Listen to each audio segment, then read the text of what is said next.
Chris Anderson asked me if I could put the last 25 years of anti-poverty campaigning into 10 minutes for TED. That's an Englishman asking an Irishman to be succinct. I said, Chris, that would take a miracle. He said, Bono, wouldn't that be a good use of your messianic complex? So, yeah. Then I thought, let's go even further. Let's go than 25 years. Let's go back before Christ. 3 millennia to a time when, at least in my head, the journey for justice, the march against inequality and poverty really began. 3,000 years ago, civilization just getting started on the banks of the Nile. Some slaves, Jewish shepherds in this instance, smelling of sheep shit, I guess, proclaim to the Pharaoh, sitting high on his throne, "We, your majestiness, are equal to you." And the Pharaoh replies, "Oh no, you, your miserableness, have got to be kidding." And they say, no, that's what it says here in our holy book.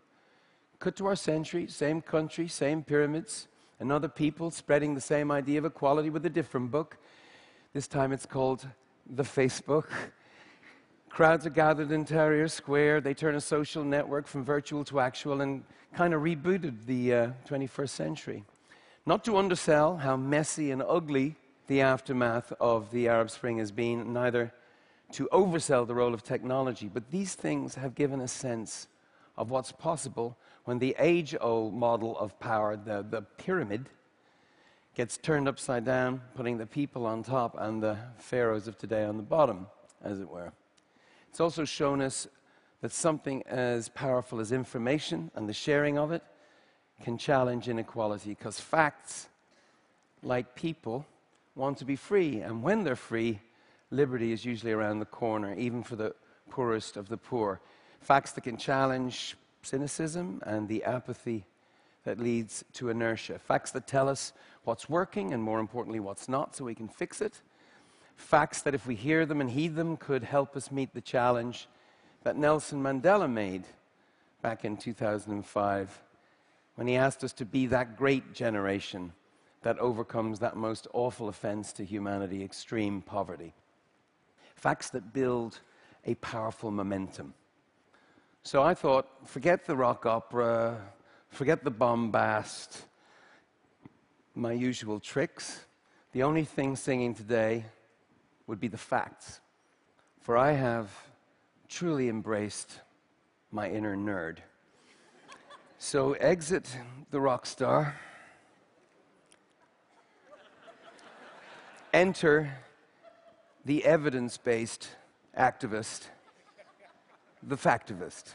And what because what the facts are telling us is that the long, slow journey, humanity's long, slow journey of equality is actually speeding up. Look at what's being achieved. Look at the pictures these data sets print. Since the year 2000, since the turn of the millennium, there are 8 million more AIDS patients getting life-saving antiretroviral drugs. Malaria, there are 8 countries in sub-Saharan Africa that have their death rates cut by 75%.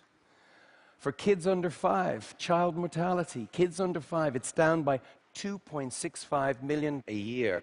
That's a rate of 7,256 children's lives saved each day. Wow. Wow. Let's just stop for a second, actually, and think about that. Have you read anything, anywhere in the last week that is remotely as important as that number? Wow. Great news. It drives me nuts that most people don't seem to know this news.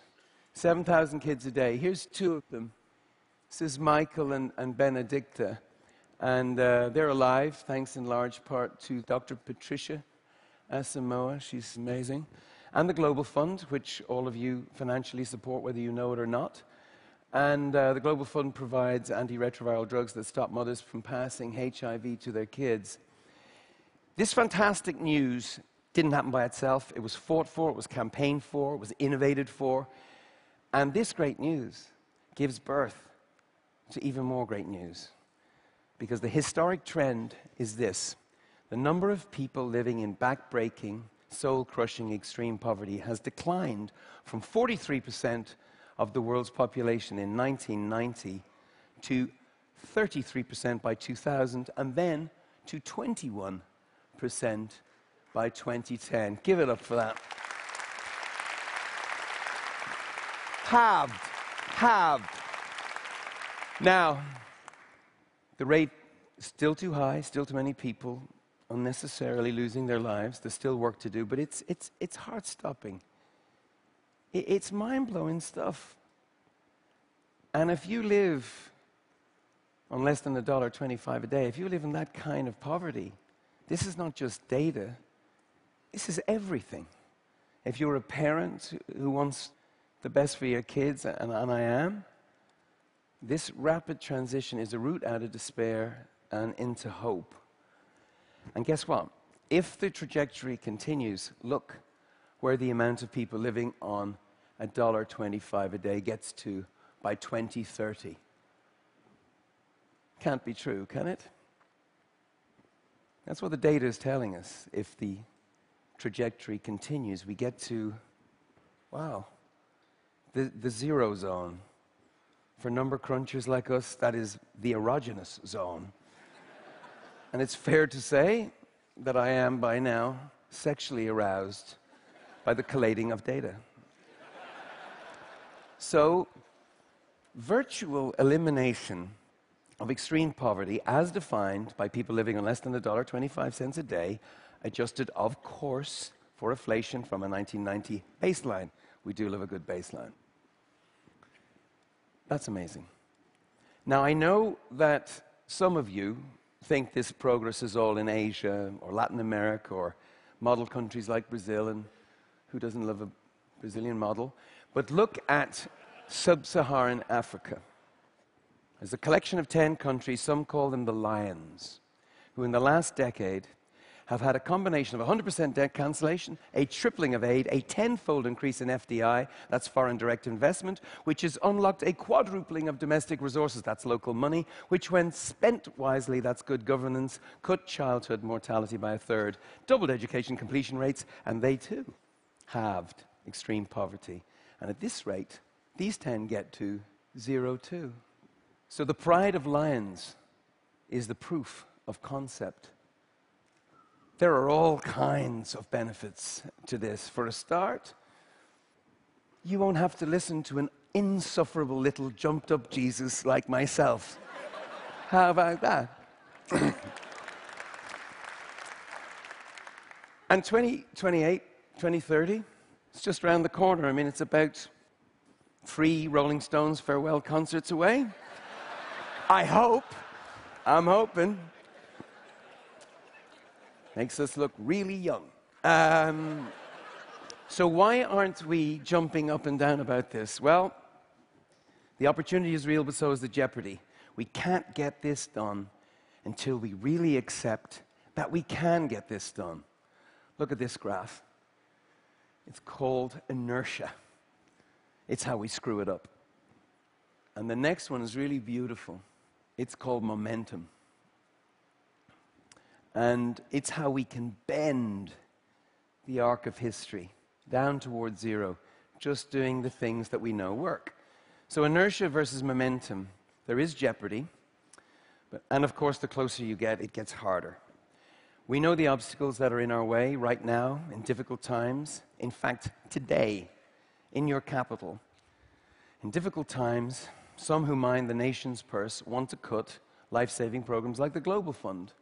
But you can do something about that. You can tell politicians that these cuts can't cause lives. Right now, today in Oslo as it happens, oil companies are fighting to keep secret their payments to governments for extracting oil in developing countries. You can do something about that too. You can join the One campaign and leaders like Mo Ibrahim, the telecom entrepreneur, were pushing for laws that make sure that at least some of the wealth under the ground ends up in the hands of the people living above it.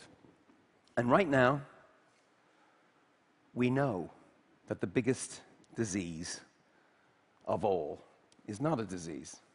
It's corruption. But there's a vaccine for that too.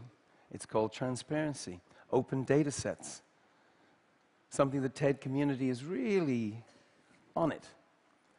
Daylight, you could call it. Transparency.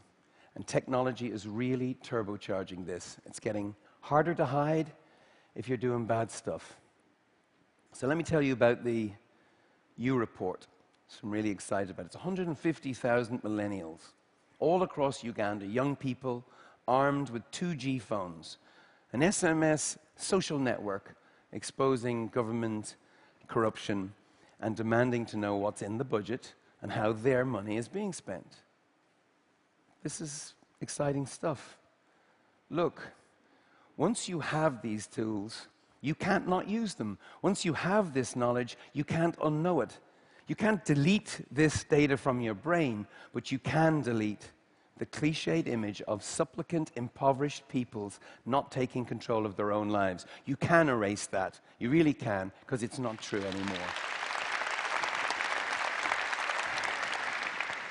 It's transformational. 2030? By 2030, robots, not just serving us Guinness, but drinking it. By the time we get there, every place with a rough semblance of governance might actually be, on their way. So I'm here to, I guess we're here to try and infect you with this virtuous data-based virus, the one we call factivism. It's not going to kill you. In fact, it could save countless lives. I guess we in the One campaign would love you to be contagious, spread it, share it, pass it on. By doing so, you will join us and countless others in what I truly believe is the greatest adventure ever taken, the ever demanding journey of equality. Could we really be the great generation that Mandela asked us to be? Might we answer that clarion call with science, with reason, with facts, and dare I say it, emotions? Because, as is obvious, factivists have feelings too. I'm thinking of Wael Gonan, though. Some of you know him. He set up one of the Facebook groups behind the Tahrir Square in Cairo. He got thrown in jail for it, but I have his words tattooed on my brain. We are going to win because we don't understand politics. We are going to win because we don't play their dirty games. We are going to win because we don't have a party political agenda. We are going to win because the tears that come from our eyes actually come from our hearts. We're going to win because we've dreams, and we're willing to stand up for those dreams. Wael is right. We're going to win if we work together as one, because the power of the people is so much stronger than the people in power. Thank you.